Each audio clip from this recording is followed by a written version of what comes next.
পৃথিবীর সব মেয়ের সঙ্গেই আমার নারীর যোগ রয়েছে। হাজার হাজার বছরের এই পৃথিবীতে কোনো জন্মে হয়তো কোনো মেয়ের কোলে এসেছিলাম, আবার হয়তো কোনো মেয়েকে আমার কন্যার মতোই পেয়েছিলাম কোলে। নইলে একজন অনাত্মীয় কেন আত্মীয়তার বন্ধনে বেঁধে নিলেন আমায়, তার মেয়ের বিয়েতে আশীর্বাদ ও সম্প্রদান করার ছলে? এই মেয়ে কি আমার গত জন্মের কেউ, জাতিস্বর নই? সে কথা ঈশ্বরই জানেন। জানি ঈশ্বরেরই নির্দেশ।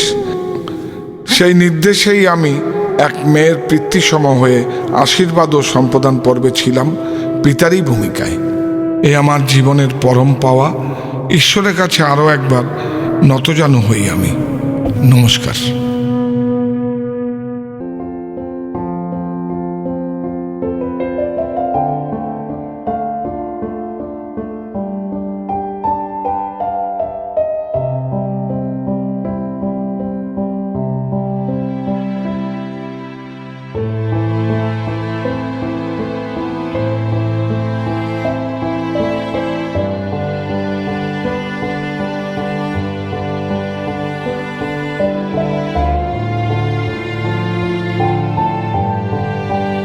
তোমার মাথায় পোকা ঢুকলো কেন? আমার এই কারণেই পোকা ঢুকলো যে তোমাকে আমি কি দেখেছি আর কি পজিশনে ভাবছি, যদি তোমার হাতটা একটু আমার মাথায় পড়ে, 70 বছর পরে